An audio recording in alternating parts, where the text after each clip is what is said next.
DARE program was started in the late 1970s in the height of the youth beginning to find drugs to be an escape from either school or life itself. With so many American youth beginning to use drugs at the time, the nonprofit organization sought to deter them from drug use by educating the youth on the side effects of drug abuse, both of which occur in instance over a lifespan. The current mission of DARE is teaching students good decision-making skills to help them lead safe and healthy lives. DARE has a vision in a world in which students everywhere are empowered to respect others and choose to lead lives free from violence, substance abuse, and other dangerous behaviors.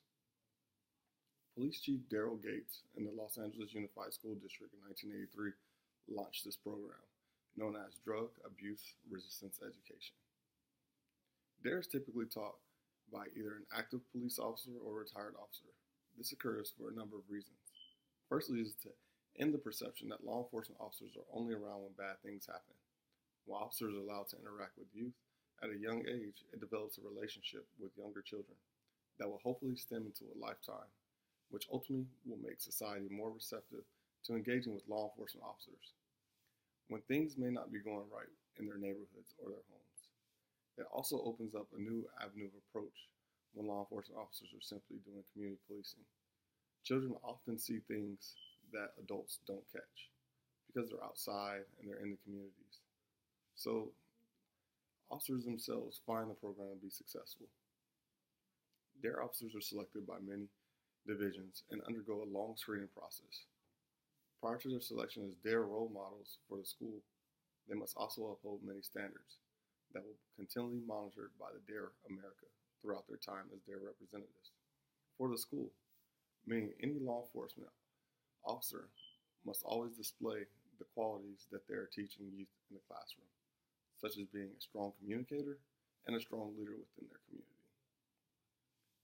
The program itself has gone through many growing pains in the past. Sometimes it's the funding, and in some instances it comes down to community buy-in. Many have argued that DARE does not work. It simply makes more children curious about what drugs are and overinforms them on ways to find drugs and how to use them. Seeing that youth are already curious, parents typically argue that teaching children about drugs makes them want to use them more than steer them away from using them. The arguments cause DARE to switch its teaching strategies by following another campaign that was being used in schools in America called Keeping It Real. The acronym REAL stands for Refuse, Explain, Avoid, Leave. When DARE shifted its focus to this strategy, it began to teach children skills that they would need to use to get out of sticky situations that they may find themselves involved in during school hours and even in life as they progress through its many stages. All in all, the program is now taught at several elementary schools.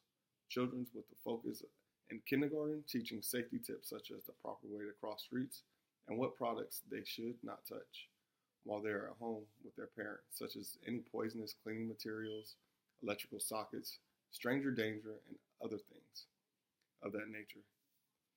DARE sought to find that if they taught children in kindergarten and then shifted to the third grade and the fifth grade, that they would get more community buy-in, and they would also win over the children as they progress through their elementary years into middle school. When children enter middle school, they are taught how to identify bullies. And instead of picking on the bully or singling them out, they are taught how to communicate with the bully about what's bothering them and to get directly to the point. This also helps identify bullies when officers are inside the schools, typically because children at the beginning of the classes are allowed to speak with the officer or leave an anonymous note within a thing called a DARE box.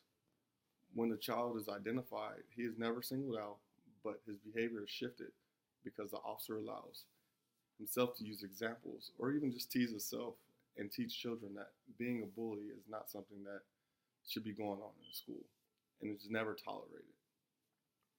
Also in middle school, it helps to stop children with a light emphasis on drug use and older children and the side effects that may happen to them as they decide to use drugs and alcohol. Typically, this is geared toward middle school students who are getting ready to graduate, simply because they will be entering into the high school life, where drug use is more seen and common rather than they would be seen in middle school. Moreover, it also allows officers to begin to interact with students at a young age in hopes that they will be more open to talking to officers when they are in the community. In conclusion, DARE itself has been known to hit or miss youth in America, but is one of America's many deterrents to keeping children off drugs and educate them on how to avoid becoming subject to using drugs through peer pressure. It's like many other programs, has its faults, but has found ways to do more good than bad throughout many communities in America. As the world continues to change, the DARE program will too.